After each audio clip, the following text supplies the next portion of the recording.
done? No. Anyway. Hey, how are you? This is the manga corner of whatever we're doing again. I'm continuing this book, Bakuman. I promise it won't be as long as last time. I'm just gonna finish up the rest of this chapter. So... Hey, where do you think you're going? That's so rude. It's very rude. Let's close that door just in case. Don't want to let her come back in. Exactly. She might be an SJW. All these bitches in here. So... What a bitch. Because she's a female dog. Yeah, that's why we did joke. It starts out with, he's like goofing off in his room. We just saw like his uncle was telling him about this. Wait, he was goofing off in his room with his uncle? Like I was saying. And the last thing, he's talking about like, his uncle's like talking about love and all that. Then we see about him like killing himself. This entire time he's like playing like a PSP or something like that. Yeah, as he's thinking about this, his mother comes in and she's like, "What are you doing? You have an exam tomorrow, don't you? You won't even get accepted into MANNY High School at this rate." She slams the door and he's like, "Geez, why can't everybody leave me and my future alone?" So, what this makes me think about, it rounds back to that whole thing I was talking about like last time, somewhat, when it's like a Japanese society. It's like they don't aspire for a lot of greater than life things or whatever. They don't. The typical person, at least, just thinks about. I'm sorry, I'll look back to this in a second.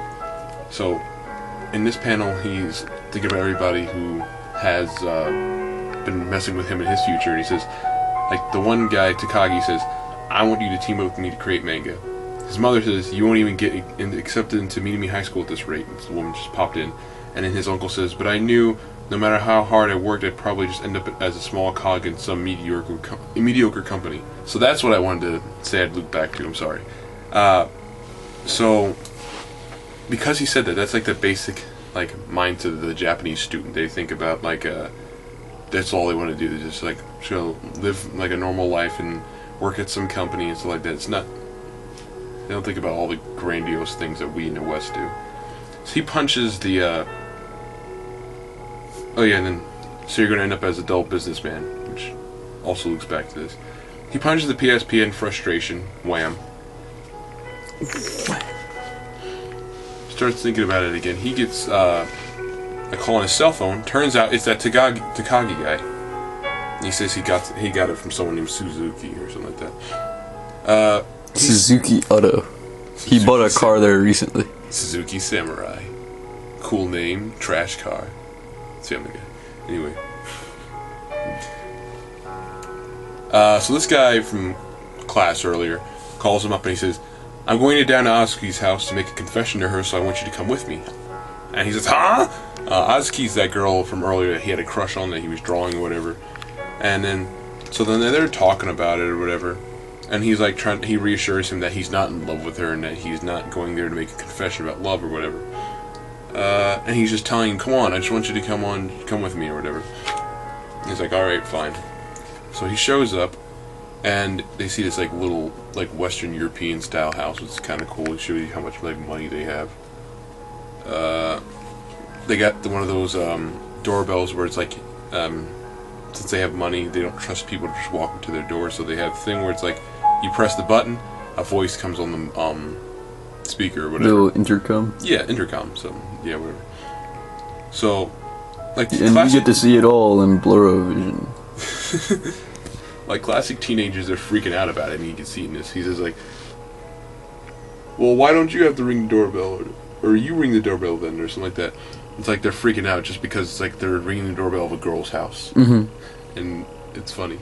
And he's like, after he did it, he's like, he really did it. He said, "I want to go home. I want to run too, but we can't just ditch after ringing the doorbell and all that." It's like, it's funny because it makes you think about the fact that they're kids. It looks you back to that.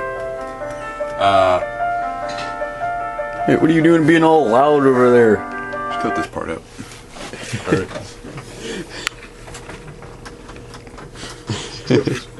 comes out.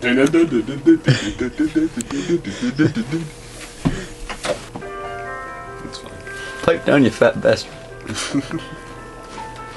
Alright, so her mom enters the intercom, and then Takagi tells him, "Hey, I'm Takagi," or whatever. I'm in your daughter's class, and I want to talk about the exam tomorrow. We know that's not really why. One can only assume why he's coming up to this girl or whatever. I'm sure by the way he says it, that it's not about that exam tomorrow. If you know what we're saying. Anyway. So, and then her mom comments about how smart, as in, Takagi, as in that smart boy, you see how far his reputation goes, and it's you see in the background, he even notices. So, Azuki comes on the intercom, he tells her to come outside, blah blah blah. There we get the shot of her. And immediately she looks right at the Mashiro guy, and he looks right at her, or whatever. He freaks out a little bit about it. And then so she's out here, and he says, "I want to create manga. I want to become a manga creator," or whatever.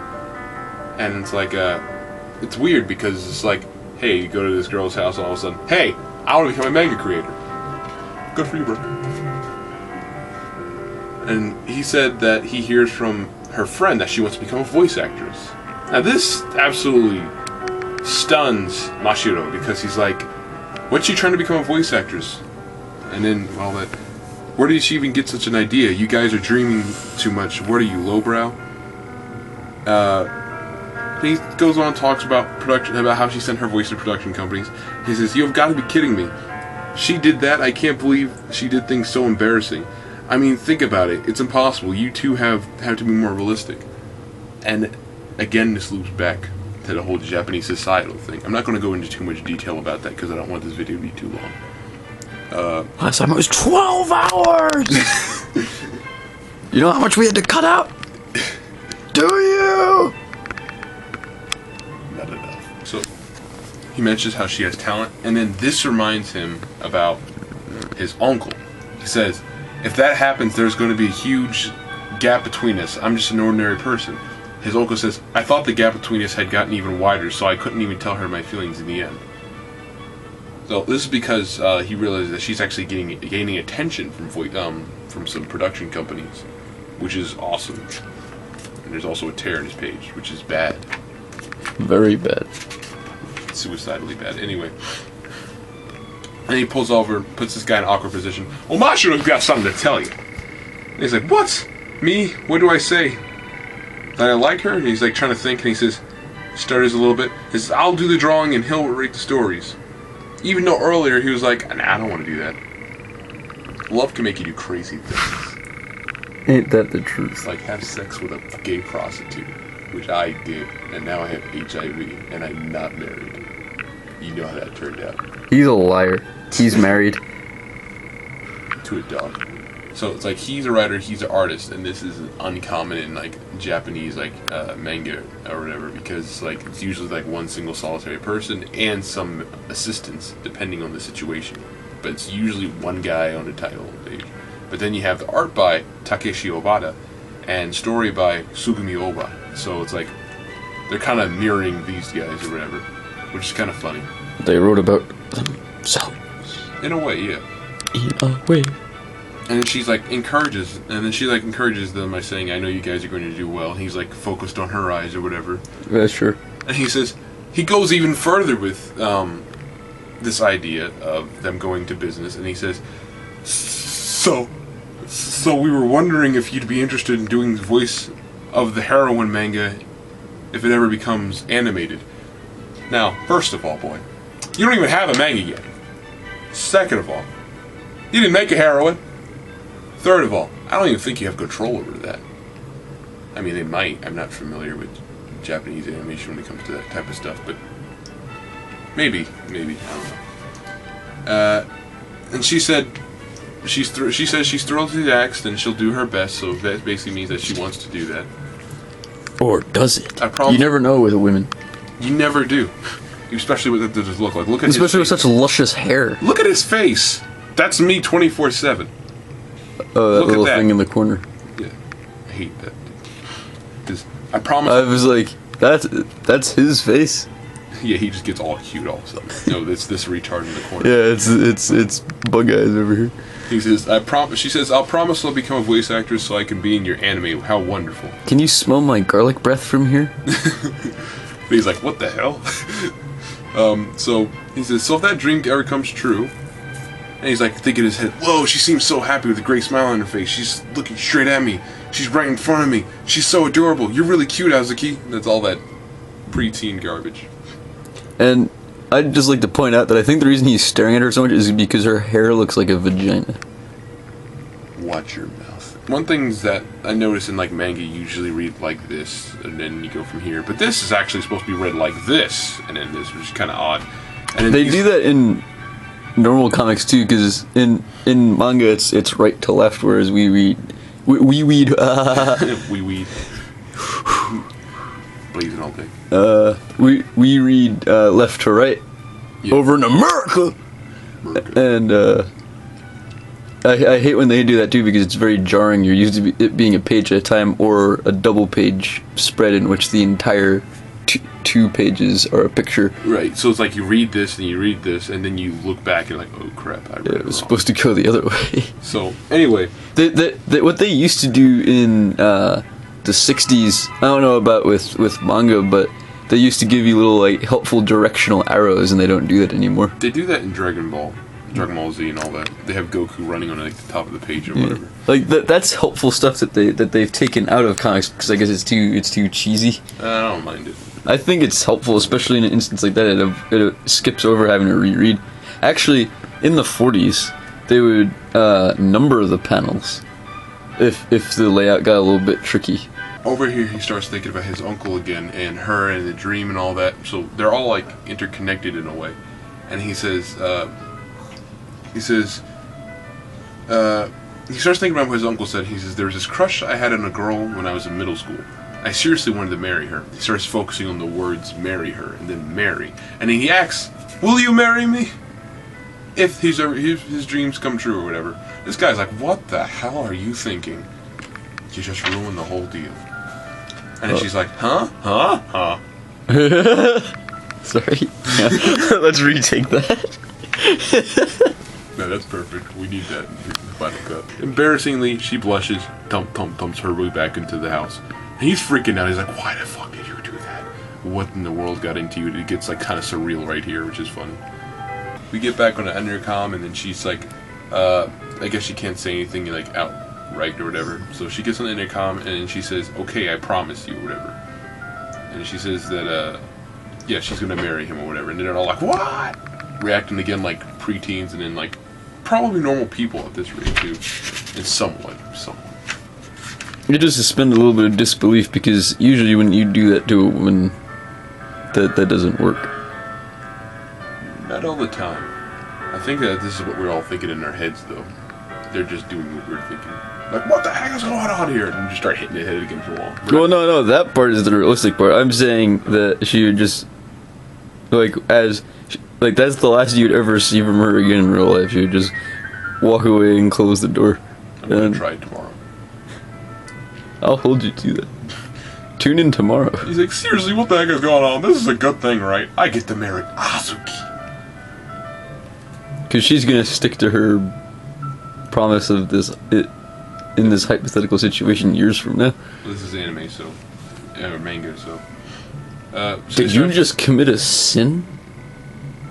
I've been calling it manga, you know it's manga. I don't care. I like it. Just the next cat. I didn't know that it was properly pronounced that way. I thought it was one of those things where you could pronounce it either way and it was okay, like cash or cachet. Do not say cachet. Anyway. Yeah, so yeah, people do that. I do it. Do that. Do. English is stupid. I love English. So they get in some dialogue. It's not really important.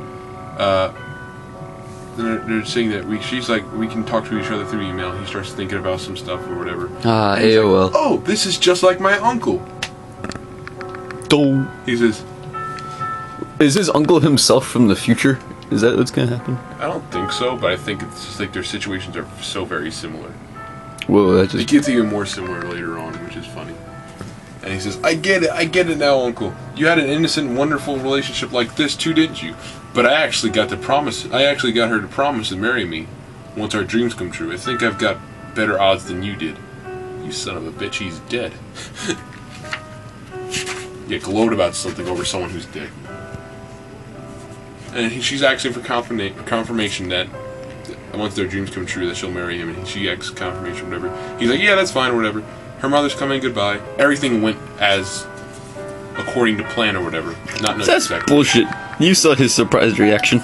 It was his surprised reaction, but the thing is that he didn't expect all of that to happen, but he expected that since he knew that she would be a voice actress or whatever, that somehow they would influence him and inspire him to help him out, which is why he was so insistent on him coming along. So he had like some moderate idea of what's going on. But then all the extra marriage crap, like, that threw everybody off. Including himself. And then, so, he's like, we're going to become the best manga ever. He still places limit on himself by saying, because of the decline of the birth rate in the country or whatever, it isn't even feasible to beat Dragon Ball or One Piece, which I don't understand, but I don't care. Huh? I'm not that smart. He's basically putting limits on himself still, even though he's so inspired. Hang on, let's read this. That's impossible. The birth rate in this country is declining, so it isn't feasible to beat Dragon Ball or One Piece now. Oh, basically, that they won't be the best because there's less people showing up. They could still be the best in that, like... This is manga. You're trying to think too much into it. It's like, that's too... the camera probably just went all over the place. That's too technical to be thinking about, because even if the populace is still smaller than the original populace, if you can still be the most successful and the most popular within that number of people. And I think that there's probably more people in the world now than... Maybe, but in Japan it is declining. Because less people are getting married. Because of the situation with people going into jobs that basically working like...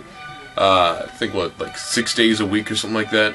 They got barely like 1 day off, and it's like they're barely like having time to see their kids. And it's not even just a manga cut thing. It's like they're not the only ones working crazy hours. It's all because of that crazy like societal stuff that the birth rate is declining because less people are seeing the reason to actually like have families and have kids and all that.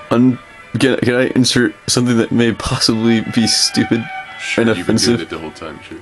No, actually, no. You said offensive, never mind. He says, come to think of it, I don't know who... Oh, well, this isn't really important. They're just talking about phone numbers or whatever.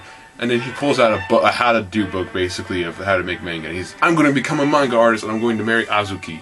Shoom! That determination. Oh, no, I've seen better determination.